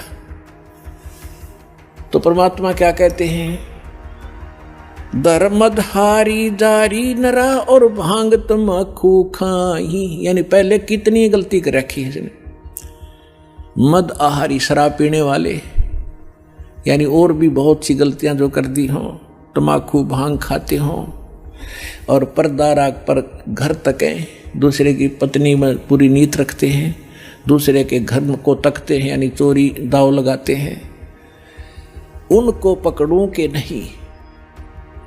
आपकी शरण माने से पहले जिन्होंने जो गलतियां ये कर रखी हैं दाता, उनको पकड़ूं के नहीं। मदहारी जारी नरा जो भांग तमाकू खाही, परदारा पर घर तकें जिनको लो अकनाही। धर्मराय विनती करे सुनियो पुरुष कबीर, हे भगवान कबीर सुनियो, जिनको तो पकड़ने पड़ेंगे और जड़नी पड़े जंजीर। अब परमात्मा क्या कहते हैं, कर्मों से तीरथ हैं अब हैं जो शरण कबीर, जिनको निश्चय मारे हूं और काटो बल तकसीर। यानी परमात्मा क्या कहते हैं, पहले किए सो बख्श हूं आगे करे ना कोई, गरीबदास कबीर कहे धर्मराय सो नाम रटे मम सोई। ये करम वरम ब्रह्मंड के मैं पल में करहूं नेश, जिन हमरी दो ही दी सो करो हमारे पेश। अपने आत्माओं अध्यात्म ज्ञान का तभी छींट भी नहीं थी अपने पास। इस जैसे आप देखते हो प्रत्येक देश में, प्रत्येक देश का एक राजदूत भवन होता है, ऐसे ही परमात्मा ने प्रत्येक ब्रह्मांड में अपना एक राजदूत भवन बना रखा है। और जो यहाँ ऐसा कहता है कि मैं तो ऐसे ऐसे भगवान कबीर साहब का भक्त हूँ और आप मेरा निर्णय, मेरा कोई अकाउंट नहीं कर सकते, तो परमात्मा कहते हैं कर्म भ्रम ब्रह्मंड के मैं पल में कर हूँ नेस, 1 मिनट में नष्ट कर दूंगा तेरे, तूने ये बकवास जो इस जीव से करवा रखी है, तूने करवाए सारे उल्टे कर्म इससे, अज्ञान भर के इसके अंदर। और जिसने मेरा नाम लिया, मेरी दुहाई दी के इस हृदय से जो पुकारेगा वहाँ के, मैं तो भगवान कबीर साहब का शिष्य था, उनका बच्चा हूँ, आप मुझे कैसे ले आए यहाँ पर। तो उनको मेरे पास, मेरे राजदूत भवन में करो हमारे पेश, तो उसका अकाउंट भी नहीं लेना, खबरदार, परमात्मा ने यहाँ तक बोल दिया। दर्शकों, अभी आपने धर्मराज और कबीर परमात्मा के मध्य हुई वार्ता को सुना, जिसमें संत गरीबदास जी ने स्पष्ट किया है कि गरीब पहले किए वो बख्श हूँ आगे करे ना कोई, कबीर कह धर्मराय से नाम रटई मम सोई, गरीब कर्म भ्रम ब्रह्मंड के पल में करहूं नेश, जिन हमरी दो ही दई सो करो हमारे पेश। यानी कबीर परमात्मा धर्मराज से कहते हैं कि जो पाप कर्म मेरी शरण में आने से पहले किए थे उनको क्षमा कर दूंगा, आगे वह भक्त पाप कर्म नहीं करेगा। अर्थात जो हमारी सच्ची भक्ति पूर्ण संत से लेकर करेगा उसके सर्व पाप नाश कर दूंगा। तथा कबीर परमेश्वर ने पुनः कहा कि इस काल लोक के सर्व संचित वर्तमान व प्रारब्ध कर्म जो भ्रमित करके कराए गए हैं, मैं अपने भक्त के उन सब पाप कर्मों को एक क्षण में नष्ट कर दूंगा। जिन्होंने मेरी दुहाई दी है, यानी पुकार कर कहा है कि हम कबीर परमेश्वर के भक्त या भक्तमती हैं, उनका हिसाब अर्थात कर्मों का लेखा जोखा भी तू मत लेना, बल्कि उनको मेरे दरबार में त्रिकुटी पर बने सतगुरु स्थान पर पेश कर देना। उनके कर्मों का हिसाब मैं स्वयं करूंगा। दर्शकों, दिवाली का धुआं ठीक से छटता भी नहीं कि एक और परंपरा शुरू हो जाती है, गोवर्धन पूजा। सवाल यह है कि क्या यह प्रकृति की पूजा है या फिर एक और ऐसा अनुष्ठान जहां हम खुद भगवान कृष्ण के आदेशों को ही नजरअंदाज कर रहे हैं। सवाल नंबर 4, दीपावली के ठीक बाद मनाई जाने वाली यह गोवर्धन पूजा आखिर है क्या? क्या यह शास्त्रों में वर्णित है और क्या उस गोवर्धन पर्वत की परिक्रमा करने से वाकई कोई लाभ होता है? संत रामपाल जी महाराज ने बताया है कि गोवर्धन पूजा के विषय में धर्म गुरुओं द्वारा वह कहानी जो हमें सुनाई जाती है वह यह है कि श्री कृष्ण ने ब्रजवासियों को इंद्र जैसे देवताओं की पूजा करने से रोककर एक परम शक्ति की पूजा करने को कहा था।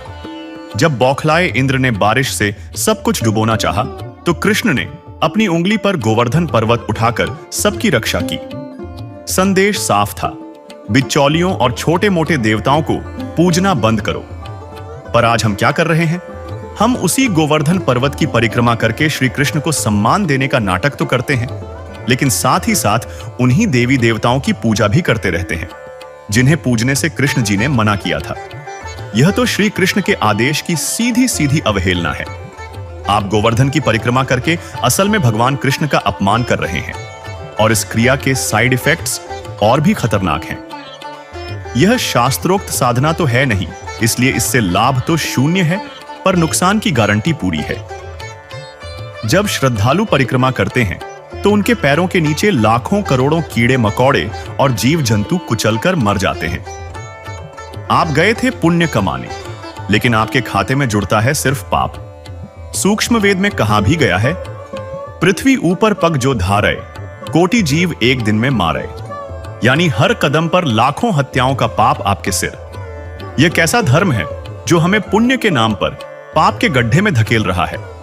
यह कैसा धर्म है जो हमें पुण्य के नाम पर पाप के गड्ढे में धकेल रहा है? लेकिन इस त्योहारों की ट्रेजेडी पर ट्रेजेडी वाली सीरीज की आखिरी कड़ी अभी बाकी है। तो अब आते हैं हम अपने 5वें और अंतिम सवाल पर। सवाल नंबर 5, दिवाली के 2 दिन बाद मनाए जाने वाला भाई दूज आखिर क्यों मनाया जाता है? क्या कुमकुम का एक टीका लगाकर आरती उतार देने से भाई बहन की रक्षा हो सकती है? मकसद तो अच्छा है, रक्षाबंधन की तरह ही बहनें भाई की लंबी उम्र और सुरक्षा की कामना करती हैं। लेकिन हकीकत क्या है? क्या यह एक और खोखला रीति रिवाज नहीं जिसकी कोई गारंटी नहीं? अखबारों की सुर्खियां गवाह हैं कि कई बार भाई दूज के दिन ही भाई बहन हादसों का शिकार हो जाते हैं। रोहतक में भाई दूज का टीका लगवाकर लौट रहा एक परिवार सड़क हादसे का शिकार हो गया, जिसमें कार सवार पति पत्नी और 12 वर्षीय बेटे की मौके पर ही मौत हो गई। 152D एक्सप्रेसवे पर गांव बसाना और कलानौर के बीच ये हादसा हुआ। भाई दूज के दिन किसी बहन का भाई बिछड़ गया तो किसी घर का चिराग बुझ गया। एक सड़क हादसा हुआ जिसने तबाही मचा दी और एक परिवार की हंसती खेलती जिंदगी उजड़ गई। सागर जिले के रहली थाना अंतर्गत बलेह रोड पर आज सुबह एक भीषण सड़क हादसा हो गया, जिसमें एक अज्ञात वाहन ने बाइक सवार 2 युवकों को टक्कर मार दी। इस दुर्घटना में बाइक चालक की मौके पर ही मौत हो गई, वहीं दूसरा युवक गंभीर रूप से घायल हो गया।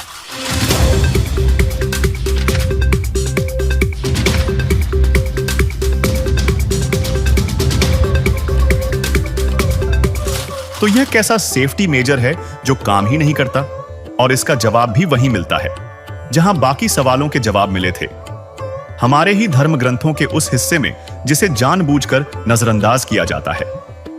संत रामपाल जी महाराज ने अपने सत्संगों में बताया है कि ऋग्वेद मंडल 9 सूक्त 20 मंत्र 1 में साफ लिखा है कि असली रक्षक जो अविनाशी है और सबका पालनहार है, वह कबीरदेव यानी कबीर परमेश्वर है। तो दर्शकों, संत रामपाल जी महाराज द्वारा किए गए इस पूरे विश्लेषण से तस्वीर साफ होती है कि जिस दिवाली को हमने श्री राम की वापसी का जश्न समझा, वह असल में माता सीता के अपमान के बाद अयोध्या वासियों ने खुद ही बंद कर दी थी। आज हम सिर्फ एक मरी हुई परंपरा का बोझ ढो रहे हैं, जिसे प्रदूषण और हादसों का जंग लग चुका है।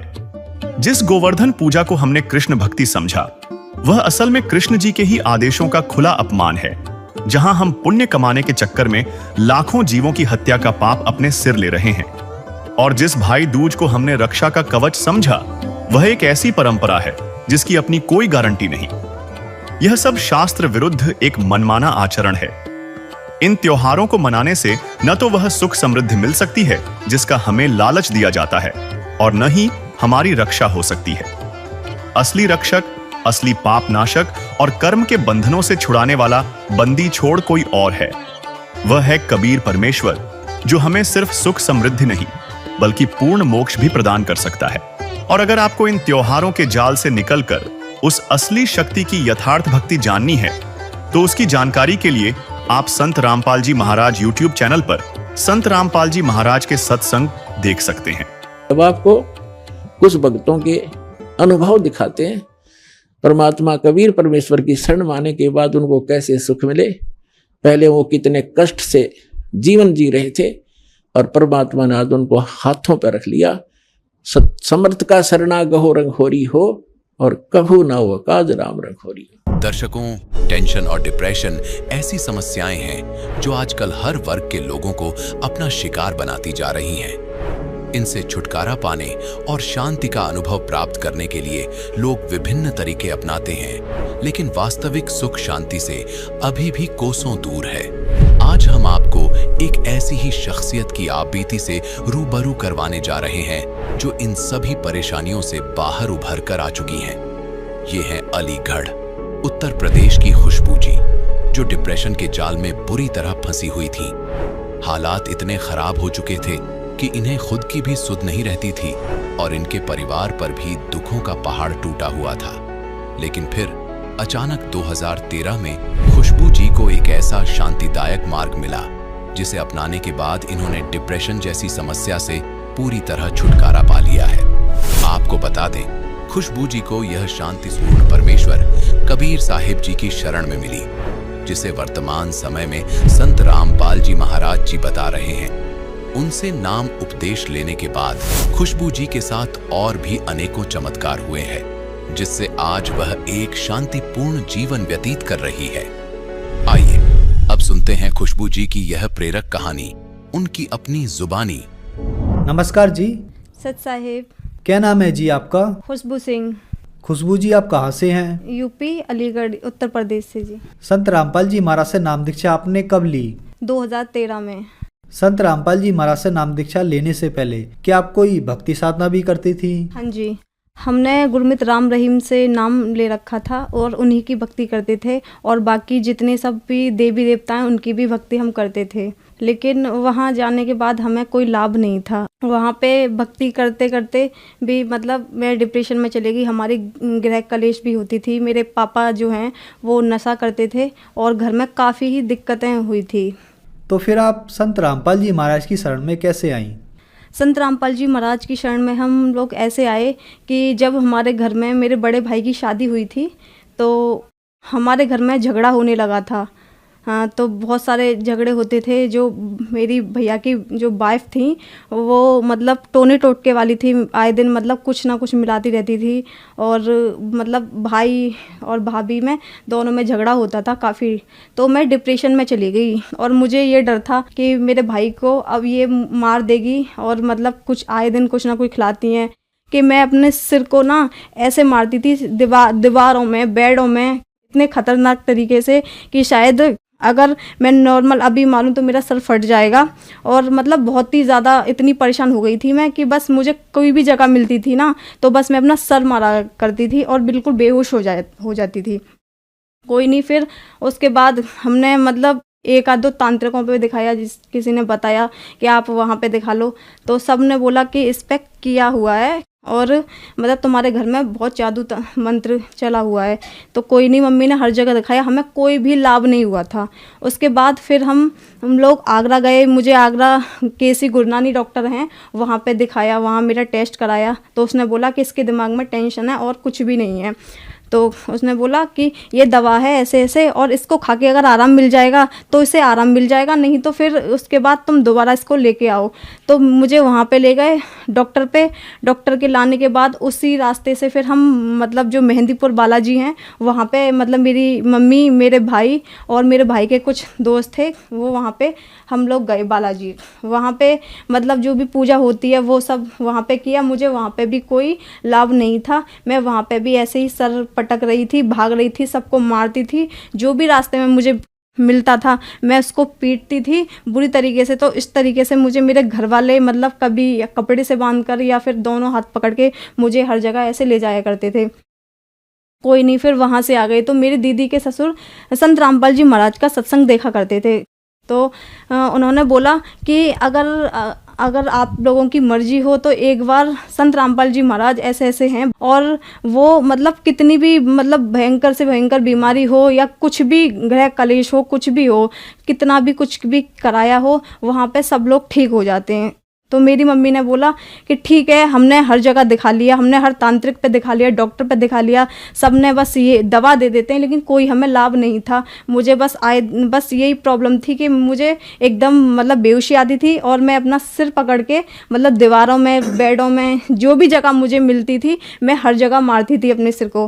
कोई बात नहीं, फिर उसके बाद मेरी मम्मी ने प्लान बना लिया कि अब मुझे कुछ नहीं सुनना, और क्या कहते हैं ऐसे तो बहुत ज़्यादा परेशानी हो जाएगी, और क्या कहते हैं हम लोग संत रामपाल जी महाराज के मतलब जाएंगे आश्रम में और वहाँ से नाम उपदेश लेंगे। तो भी हम मतलब बोल दिया था मम्मी ने, लेकिन फिर भी नहीं जा पाए। हमने बाद में बोल दिया, मेरा भाई बोला ठीक है चलेंगे, लेकिन हम लोग नहीं जा पाए। फिर उसके बाद दूसरे दिन एक मतलब चलता फिरता बाबा आया और वो बोल रहा था कि मतलब तुम्हारे बेटे को 6 महीने का दिया हुआ है और 6 महीने के अंदर अंदर ये मर जाएगा। कोई बात नहीं, ये बात मैं सुन रही थी, मुझे होश आता था, और इसी बात को सोचते सोचते मैं एकदम मतलब बहुत ज़्यादा परेशान हो गई, बहुत ज़्यादा, इतना कि मेरा दिमाग मुझे खुद नहीं मालूम कि उस टाइम पर कहाँ चला गया। कोई बात नहीं, हम नहीं गए। फिर हमने उस बाबा से पूजा कराई अपने घर में, और मतलब जो भी उसने बताया वो सब किया। भैया कब कॉल आया, आपने कुछ घर में कराया है? कि हाँ कराया, कि मुझे परेशानी हो रही है बहुत ज़्यादा।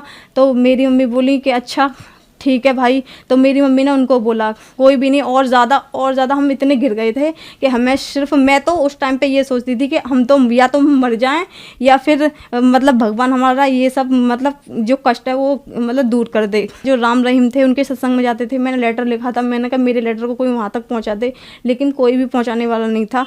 मैंने मतलब साईं बाबा को मैं ज़्यादा मानती थी, मैंने वहाँ भी प्रार्थना की, लेकिन कोई भी लाभ नहीं था। जितने भी देवता सबसे मैंने वो संकल्प किया, भगवान मतलब मेरा जो दुख है वो कैसे भी आप दूर कर दो, कुछ भी नहीं हुआ।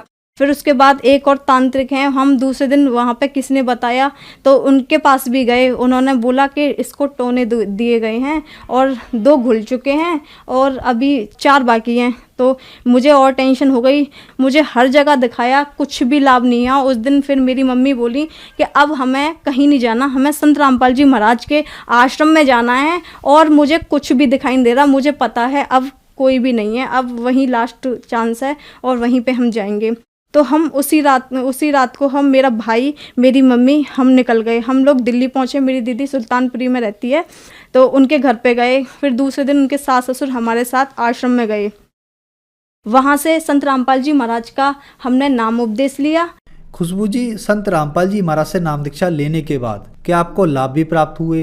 हाँ जी, सबसे पहला लाभ तो मेरा ये था कि आध्यात्मिक लाभ हुआ मुझे। फिर दूसरा लाभ, जो मेरी मतलब परेशानी थी, जैसे मैं पागल हो गई थी, सबको मारती थी, पीटती थी, किसी को भी सिर अपने दीवार में मारा करती थी बहुत खतरनाक तरीके से। तो मैंने जैसे ही संत रामपाल जी महाराज से नाम उपदेश लिया, उस दिन के बाद मतलब मैंने सबको मारना पीटना बंद कर दिया। फिर 1 महीने बाद मेरा भाई, मेरी सामने मतलब आंटी रहती हैं वो, और मेरी मम्मी और हम लोग गए संत रामपाल जी महाराज के आश्रम में। तो वहाँ पे आशीर्वाद मतलब दे रहे थे संत रामपाल जी महाराज।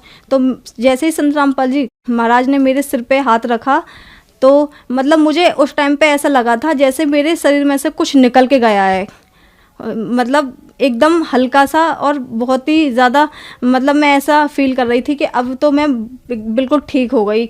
तो फिर जैसे मैं मतलब मेरी मम्मी मुझे देख रही थी, मैंने बोला कि मैंने तो संत रामपाल जी महाराज से आशीर्वाद ले लिया। मेरा जिस टाइम पे मैंने आशीर्वाद लिया था उस टाइम पे मेरा चेहरा मतलब टेढ़ा था। गुरुजी ने मेरे सिर पे जैसे ही हाथ रखा वैसे ही मेरा जो मतलब फेस था वो ठीक हो गया और मुझे मतलब लगा कि हाँ अब मैं ठीक हूँ। फिर मैं अपनी मम्मी के पास गई तो मम्मी ने बोला आशीर्वाद मिल गया? कि हाँ जी मिल गया। तो उस दिन के बाद मैं आज तक ठीक हूँ संत रामपाल जी महाराज की दया से। संत रामपाल जी महाराज की दया से फिर मुझे एक और लाभ हुआ कि मुझे थायराइड हुआ था। 15 दिन तक मेरी दवा चली, मुझे कोई भी आराम नहीं था, कुछ भी आराम ही नहीं हो रहा था। मैं दवा तो खा रही थी लेकिन मुझे डर था, पता नहीं क्या हो गया, मेरे को कोई आराम नहीं मिल रहा। उसके बाद 15 दिन बाद जब 16वें दिन मैं अपने चाचा के बेटे के लिए हॉस्पिटल लेके गई, मम्मी भी मेरे साथ थी, तो डॉक्टर ने बोला कि आपको एडमिट होना पड़ेगा। तो मैं डर गई, मैंने कहा एडमिट होना पड़ेगा, मेरे तो एग्ज़ाम है, मैं एडमिट नहीं हो पाऊंगी। कि आप एडमिट उसकी बात कर रहे हो एग्ज़ाम की, आपकी जान खतरे में, आपकी बीमारी पता नहीं चल रही और आपका वेट लेस होता जा रहा है। मेरे में उस टाइम पे 27 kg वेट था। तो डॉक्टर ने बोला आपको एडमिट होना ही है। मैंने कहा ठीक है, मैं अपने भाई से बात करती हूँ अभी। तो मैंने अपने भाई से बात की बाहर आके, भाई ऐसे ऐसे बोला है डॉक्टर ने एडमिट की कि ठीक है हो जा। मैंने मम्मी को मना कर दी, मैं एडमिट नहीं होंगी, मुझे घर ले चलो। फिर मेरे बीच वाला भाई बोला, मेरा भाई है मेरे से बड़ा है, वो बोल रहा है और सब लोग बोलते हैं तुम्हारे गुरुजी तो बड़ी बड़ी बीमारियों को ख़त्म कर देते हैं। तो उसने बोला कि प्रार्थना लगा लो। जैसे ही मैंने वो लेटर में अपनी जो भी परेशानी थी वो मैंने सब लिखी।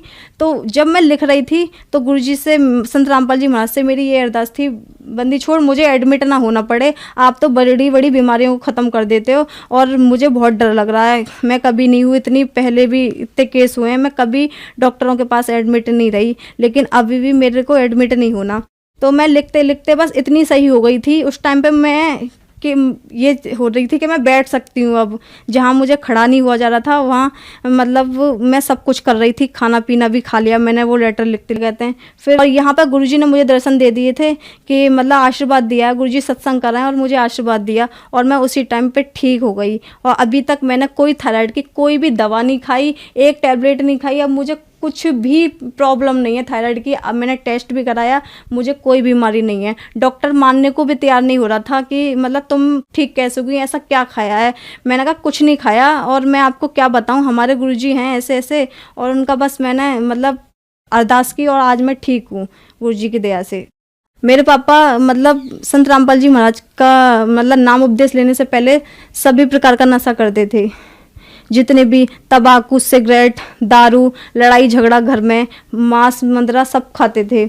लेकिन जब से संत रामपाल जी महाराज का हमने नाम उपदेश लिया है और उन्होंने लिया है, आज हम संत रामपाल जी महाराज की दया से आज हम पूरी तरीके से स्वस्थ हैं। हर प्रकार से हमारी आर्थिक स्थिति इतनी ख़राब थी कि हम ये सोचते थे कि भगवान हम रूखी खा लें, भूखे सो जाएं, लेकिन कर्ज ना हो। हम रात और दिन यही करते थे। जैसे ही हमने संत रामपाल जी महाराज का नाम उपदेश लिया और उनकी भक्ति करी, आज हम मतलब मैं सुबह से शाम तक बोलूँगी ना तो भी मैं संत रामपाल जी महाराज के बारे में बता नहीं पाऊँगी कि उन्होंने हमें कितने लाभ दिए हैं और हम कितने खुश हैं। ये तो सिर्फ हमारे आस पड़ोस है ना, वो भी जानते हैं कि हमने संत रामपाल जी महाराज का जो नाम लिया है उसके बाद हमें कितने लाभ हैं, और हमारा खर्चा कहाँ से चल रहा है, कैसे चल रहा है, हमें कुछ नहीं पता होता। बस हम ये है कि सिर्फ खाते हैं और हमारा मतलब सही ठीक ठाक से गुजारा चल रहा है, हमारी सारी चीज़ें ठीक हैं संत रामपाल जी महाराज की दया से। और हमारे भाई का एक्सीडेंट हुआ था, वो ऑफिस से आ रहे थे, तो उनका ये जो नीचे की साइड है कूल्हा, ये पूरा खराब था, उनका पैर भी टूटा था, हाथ भी।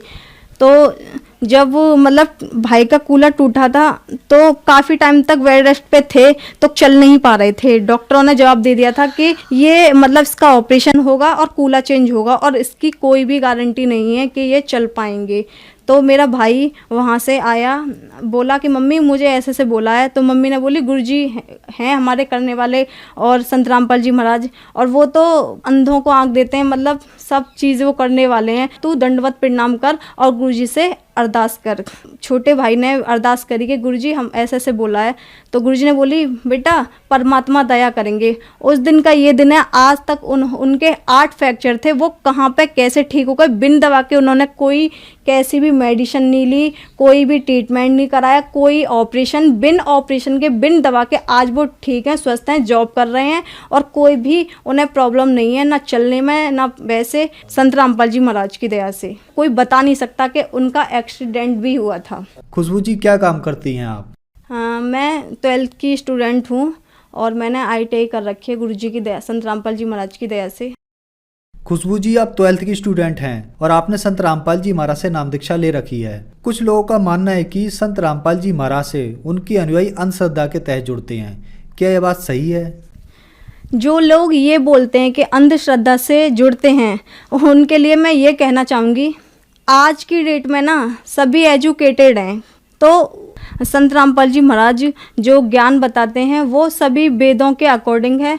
उसमें मतलब कोई भी अंधश्रद्धा नहीं है। अंधश्रद्धा ज्ञान तो वह होता है जो वेदों के अलावा कोई ज्ञान देता हो, जैसे अन्य गुरु देते हैं जहाँ कोई प्रमाण नहीं होता। जबकि संत रामपाल जी महाराज तो पूरा प्रमाण सहित बताते हैं कि हमारा पूर्ण परमात्मा मतलब सहशरीर है, ठीक है। और बाकी अन्य गुरु किसी ने भी आज तक यह नहीं बताया कि परमात्मा साकार है। जो श्रद्धालु आज आपको टीवी पर देख रहे हैं, आप उन्हें क्या संदेश देना चाहेंगी? मैं संदेश तो नहीं दे सकती, लेकिन उनसे हाथ जोड़ के प्रार्थना ज़रूर है कि संत रामपाल जी महाराज पे मतलब बोलने से पहले कि वो सभी गुरुओं की बुराइयां करते हैं या फिर भक्ति छुड़वाते हैं, एक बार, केवल एक बार मेरे भाई बहन जितने भी हैं ना, वो सिर्फ एक संत रामपाल जी महाराज का एक बार सत्संग तो सुने, देखें तो सही, समझे तो सही, जो संत रामपाल जी महाराज जो ज्ञान बता रहे हैं वो कैसा है, किस आधार पर है, ठीक है, सही है या गलत है, उसके बाद ही बोलें। उससे पहले ये ना बोलें कि संत रामपाल जी महाराज का ज्ञान जो है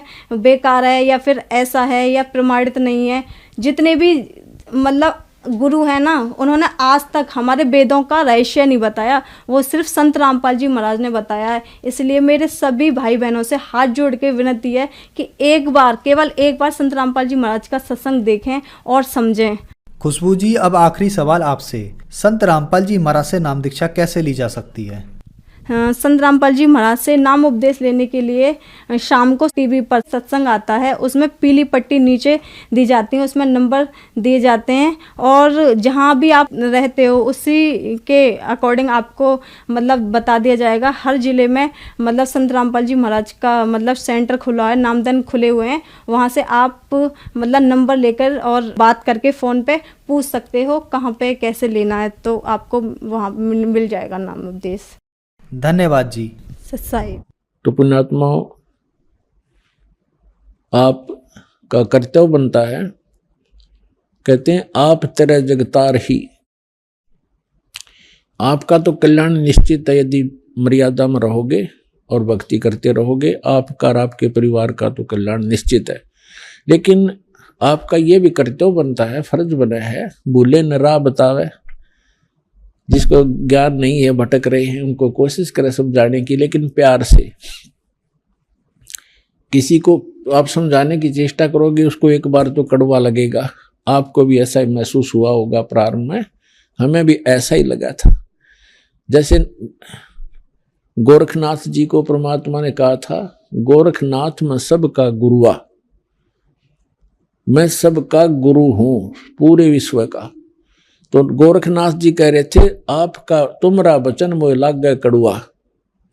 आप जो कह रहे हो ना अपने आप को, मैं सबका मार्गदर्शक हूं, गुरु हूं, ये बात मुझे अच्छी नहीं लगती, कड़वी लगती है, बुरी लगती है। तो परमेश्वर ने कहा था कि कड़ुआ लगे सो मीठा होई, हमरी बात पतीजा जोई।